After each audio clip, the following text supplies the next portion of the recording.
بسم الله الرحمن الرحيم إن الحمد لله نحمده ونستعينه ونستغفره ونعوذ بالله من شرور أنفسنا ومن سيئات أعمالنا من يهده الله فلا مضل له ومن يضلل فلا هادي له وأشهد أن لا إله إلا الله وحده لا شريك له وأشهد أن محمدا عبده ورسوله أما بعد فإن أصدق الحديث كتاب الله تعالى وخير الهدي هدي محمد صلى الله عليه وعلى آله وسلم وشر الأمور محدثاتها وكل محدثة بدعة وكل بدعة ضلالة وكل ضلالة في النار. Todos os louvores são para Allah, nós o louvamos, a Ele pedimos ajuda e a Ele pedimos perdão. Pedimos proteção a Allah contra o mal de nós mesmos e das nossas más ações. Aquele que Allah guia, ninguém o pode desviar. E aquele que Ele desvia, ninguém o poderá guiar. E testemunho que não existe nenhuma divindade com o direito de ser adorada, exceto Allah, o único, sem parceiros. E testemunho que Muhammad é o seu servo e mensageiro. Isto dito, com certeza que a mais verídica das narrações é o livro de Allah. E o melhor caminho é o caminho de Muhammad sallallahu alaihi wa ala alihi wa sallam. E as piores coisas são as invenções na religião. E todas as invenções na religião são inovações. E todas as inovações são um desvio. E todos os desvios serão destinados ao inferno. Continuamos esta série de aulas acerca das condições do jilbab da mulher muçulmana. Aulas que são baseadas num livro do Sheikh Al-Albani, rahimahullahu ta'ala, intitulado Jilbab al-Mar'at al-Muslima, o jilbab da mulher muçulmana. E na aula de hoje iremos mencionar o sétimo, ou melhor dizendo, a sétima condição do jilbab da mulher muçulmana. E a sétima condição é que o jilbab não se pareça com as roupas das mulheres descrentes. Que o jilbab não se pareça com as roupas das mulheres descrentes. Na aula anterior mencionámos a sexta condição, que é que o jilbab não se pareça com as roupas masculinas.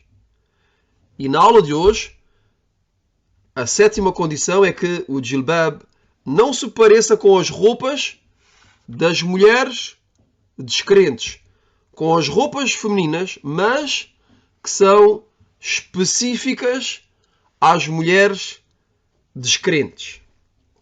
Então o autor, Sheikh Al-Albani, rahimahullah, disse: por certo, uma das bases da religião,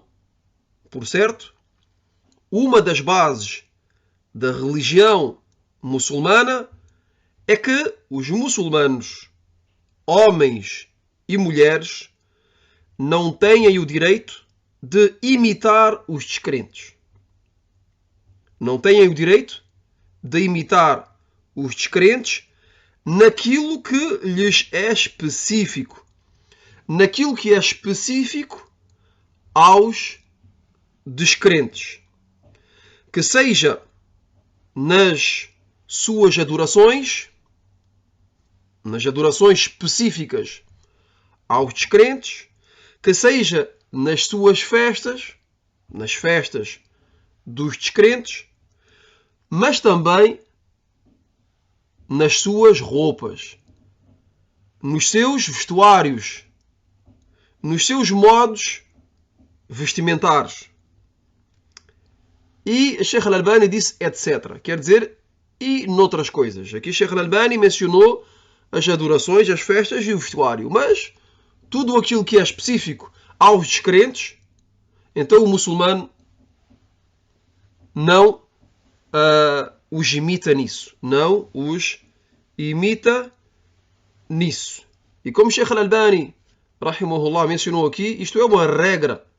É uma regra, é uma base, é um fundamento, é uma base fundamental do Islão, que é que os muçulmanos, homens e mulheres não têm o direito de imitar os descrentes.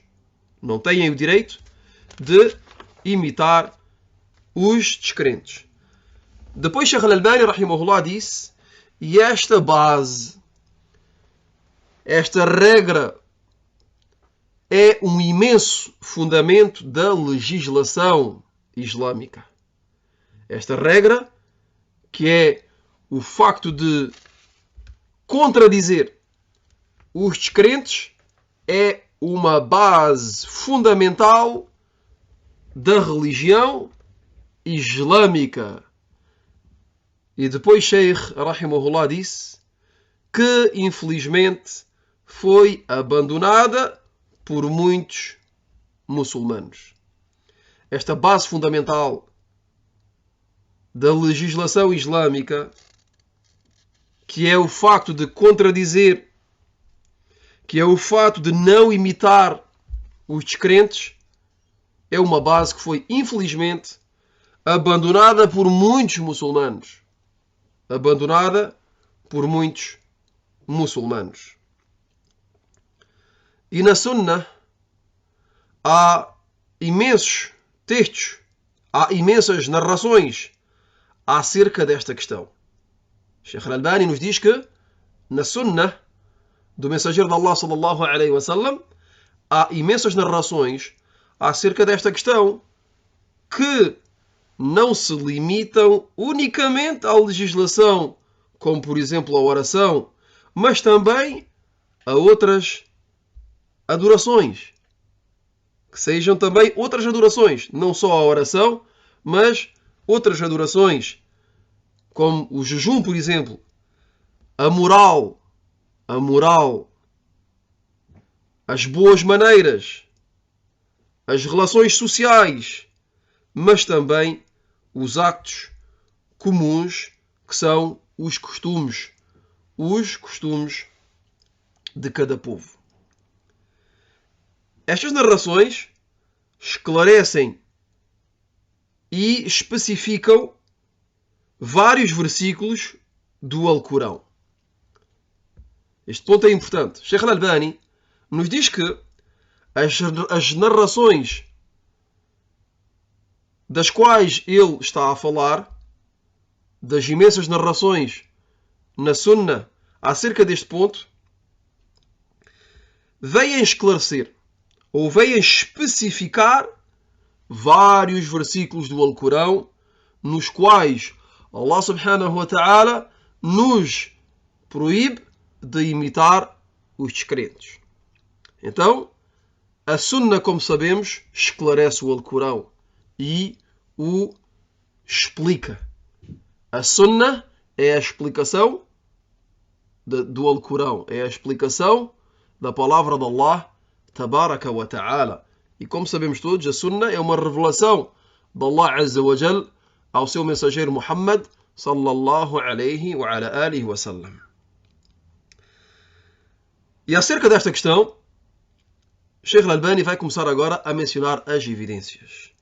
قال جندب رضي الله عنه سمعت نبي الله صلى الله عليه وسلم قبل أن يموت بخمس سمعت نبي الله صلى الله عليه وسلم قبل أن يموت بخمس ألا وإن من كان قبلكم كانوا يتخذون قبور أنبيائهم وصالحيهم مساجد ألا فلا تتخذوا القبور مساجد إني أنهاكم عن ذلك. Jundub radiyallahu anhu disse: ouviu o profeta sallallahu alaihi wasallam 5 dias antes de falecer. Jundub, que é um sahabi, que é um companheiro, radiyallahu anhu, nos informa que ouviu o profeta sallallahu alaihi wasallam 5 dias antes de falecer dizer o seguinte. Quer dizer, pouco antes de falecer, o mensageiro de Allah sallallahu alaihi wasallam disse: insisto, por certo, que aqueles que vos precederam, as comunidades anteriores a vós tomavam as sepulturas dos seus profetas e dos piedosos como mesquita, como locais de oração. Insisto, não tomem nunca as sepulturas como local de oração. Vos proíbo expressamente tal coisa. Vos proíbo expressamente tal coisa. Rawahu Muslim. Este hadith foi relatado por Muslim. Então reparem, neste hadith, pouco antes de falecer, o mensageiro de Allah sallallahu alaihi wasallam nos proíbe de fazer aquilo que fizeram as comunidades que nos precederam, que vieram antes de nós, que sejam os cristãos ou que sejam os judeus, que é que tomavam as sepulturas dos seus profetas e dos seus homens piedosos, dos seus santos, como mesquitas, como locais de oração. Então o mensageiro de Allah sallallahu alaihi wasallam disse: insisto, não tomem nunca as sepulturas como local de oração, vos proíbo expressamente tal coisa. Então aqui temos uma ordem do mensageiro de Allah sallallahu alaihi wasallam de nos distinguirmos dos descrentes, dos povos que vieram antes de nós, e de não os imitarmos e de não os imitarmos. Sheikh Al-Albani, rahimahullah, depois de ter mencionado este hadith, menciona o comentário de Sheikh Al-Islam Ibn Taymiyyah, rahimahullah, deste hadith, dizendo: Sheikh Al-Islam comentou este hadith e dentro daquilo que disse, resumidamente, e que é que deduzimos que globalmente devemos nos diferenciar, devemos nos distinguir dos descrentes, dos não muçulmanos. Isto é aquilo que extraímos deste hadith do mensageiro de Allah sallallahu alaihi wasallam, como disse Sheikh al-Islam Ibn Taymiyyah rahimahullah. Depois Sheikh al-Albani rahimahullah mencionou mais uma narração, dizendo, e foi relatado por Ahmad e narrado por Jabir ibn Abdullah radiyallahu anhuma, يقول اللحد لنا والشق لأهل الكتاب وفي الرواية لغيرنا.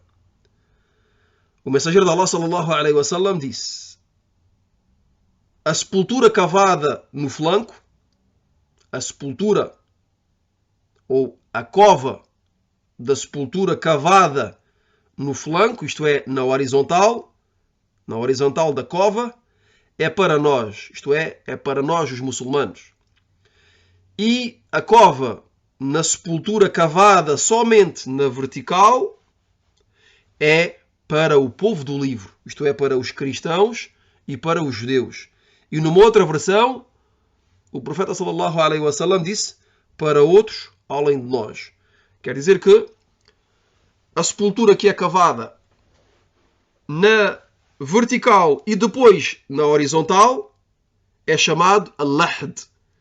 E esta forma de cavar a sepultura é própria, é específica aos muçulmanos. É específica à nossa comunidade. Que é que a sepultura é cavada em primeiro lugar na vertical e depois de ter sido cavada na vertical, é cavada na horizontal em direção de Al-Qibla. Quer dizer que o morto vai ser introduzido na sua sepultura pelo lado da cabeça, deitado sobre o seu flanco direito em direção de Al-Qibla. E o mensageiro de Allah sallallahu alaihi wasallam disse que a shaq é unicamente a sepultura que é cavada na vertical, que é a sepultura conhecida de todos, imagino.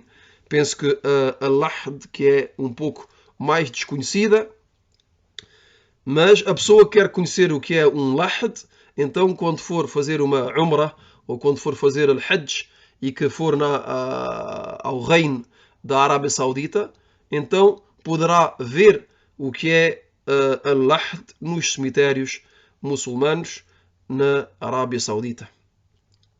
Por exemplo, é um exemplo que dou, mas há outros países nos quais também podem encontrar esta forma de cavar. Quanto à forma mais conhecida, que é na vertical unicamente, essa é para o povo do livro. É para o povo do livro. Para outros, além dos muçulmanos, como foi narrado na versão de Abu Daud e de At-Tirmidhi, An-Nasa'i e Ibn Majah.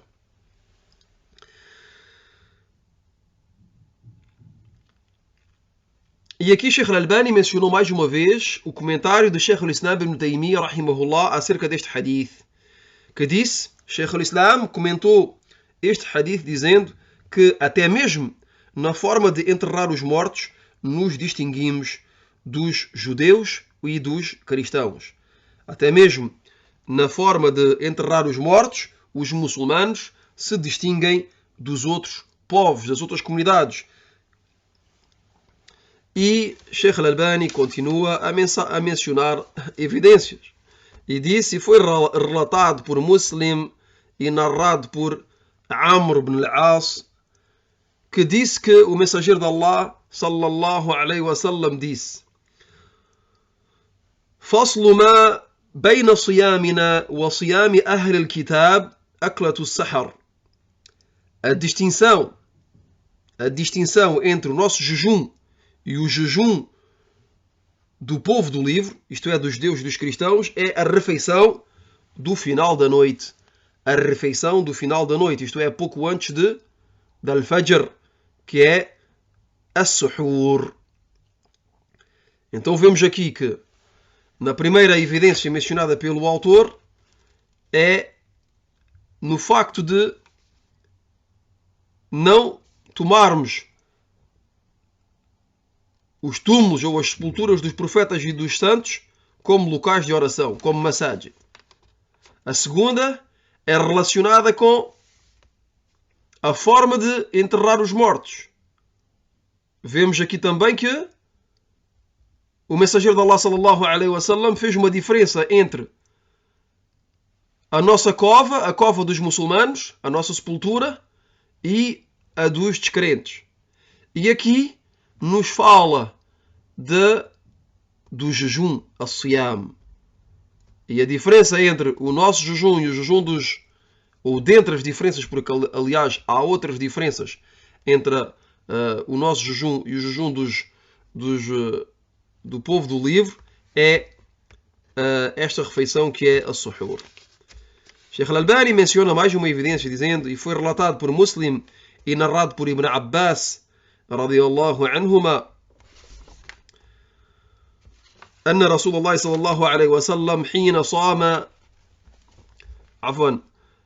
صام رسول الله صلى الله عليه وسلم عاشوراء وأمر بصيامه قالوا يا رسول الله إنه يوم يعظمه اليهود والنصارى فقال رسول الله صلى الله عليه وسلم فإذا كان العام المقبل إن شاء الله صمنا اليوم التاسع. Logo que o mensageiro de Allah, sallallahu alaihi wasallam, jejuou o dia de Ashura e que ordenou aos seus companheiros de o jejuar, lhe disseram: ó mensageiro de Allah, é um dia, isto é, Ashura, é um dia glorificado pelos judeus e pelos cristãos. Ele, o mensageiro de Allah, sallallahu alaihi wasallam, respondeu: para o ano que vem jejuaremos o nono, inshallah.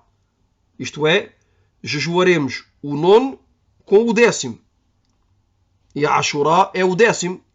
Então, para se distinguir dos cristãos e dos judeus, o mensageiro de Allah, sallallahu alaihi wasallam, disse que para o ano jejuaremos também o nono com o 10º, a fim de nos distinguirmos do jejum deles. Do jejum dos judeus e dos cristãos que jejuavam unicamente Ashura, o 10º dia, e não o 9º. E noutro hadith, também relatado por Muslim e narrado por Amr ibn al-As, radiyallahu anhu, que disse: رأى رسول الله صلى الله عليه وسلم علي ثوبين معصفرين فقال: إن هذه من ثياب الكفار فلا تلبسها.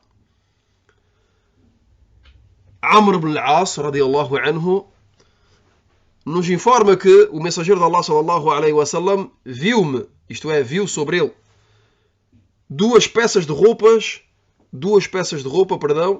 coloridas com cártamo. Então disse-me: essas roupas são as roupas dos descrentes, portanto, não as vistas, não as uses. Amr ibn al-As, radiyallahu anhu, nos informa, dizendo: o mensageiro de Allah, sallallahu alaihi wasallam, viu-me vestido com duas peças de roupa coloridas com cártamo. Então disse-me: essas roupas são as roupas dos crentes, portanto não as vistas, não as uses. Sheikh al-Albani mencionou o comentário, mais uma vez, de Sheikh al-Islam a esta narração. E Sheikh al-Islam comenta esta narração dizendo que o motivo da proibição dessas roupas é porque fazem parte das roupas vestidas pelos descrentes, que são específicas aos descrentes. E para terminar, e para não fazer muito longo, pois como dissemos, este livro, o que estamos a fazer aqui é um resumo do resumo. É um resumo do livro original. Porquê? Porque é necessário que seja curto, básico, simples e que todos possam compreender. Então, traduz unicamente aquilo que é essencial, e também para não fazer muito longo. E será, bi'idhnillahi ta'ala, suficiente. E para terminar, mesmo se, como dissemos, o autor mencionou muitas mais evidências, um hadith relatado por Al-Bukhari e Muslim, vamos terminar por este hadith, que é um hadith que é muttafaqun alayh,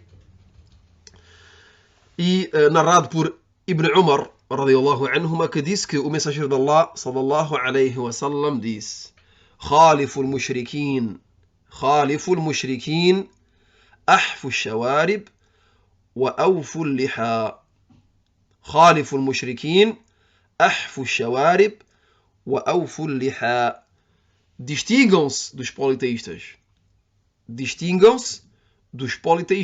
Isto é uma ordem. É uma ordem do mensageiro de Allah, sallallahu alayhi wa sallam, para a sua comunidade e mais especificamente para os homens. Distingam-se dos politeístas. Aparem os vossos bigodes e deixem crescer as vossas barbas. Distingam-se dos politeístas. O mensageiro de Allah, sallallahu alaihi wasallam, nos dá ordem de nos distinguirmos dos politeístas, aparando os nossos bigodes e deixando crescer as nossas barbas. Ficamos por aqui e Allahu Musta'an, este é um ponto também que é abandonado por imensos homens muçulmanos, que é que fazem o contrário. Allahu Musta'an, deixam crescer os bigodes e rapam as barbas. Allahu Musta'an. O mensageiro de Allah, sallallahu alaihi wasallam, neste hadith, que foi relatado por Al-Bukhari e Muslim, não há dúvida que é um hadith autêntico. É o mais elevado nível. É um hadith que é autêntico, não há dúvida. O mensageiro de Allah, sallallahu alaihi wasallam, nos diz: distingam-se dos politeístas, aparem os vossos bigodes, isto é, aparar, cortar os bigodes, não os deixarem passar os lábios. O bigode do homem não ultrapassa os lábios. O homem, assim que o bigode começa a ultrapassar os lábios, corta com uma tesoura, apara a ponta dos bigodes que estão a passar do lábio. Esta é a sunna, de cortar com uma tesoura as pontas dos bigodes que passam os lábios superiores. Quanto à barba, a barba deixa-se crescer. Então, há certos homens que fazem o contrário. Rapam a barba, ou cortam a barba, e deixam crescer os bigodes. Allahu musta'an. É gravíssimo. É gravíssimo. E, como dizem os sábios, é haram, é proibido. Raspar a barba é proibido. Um homem não tem o direito de rapar a barba. É haram, é proibido de rapar a sua barba. Não é permitido no Islão. E a evidência foi mencionada há poucos. E como mencionámos em aulas anteriores, uma das regras de Usul al-Fiqh, das bases da jurisprudência islâmica, é que a ordem indica a obrigação. E aqui vemos que o mensageiro de Allah sallallahu alaihi wasallam deu uma ordem. E a ordem é simples. É de nos distinguirmos dos descrentes e de apararmos os nossos bigodes e de deixarmos crescer as nossas barbas.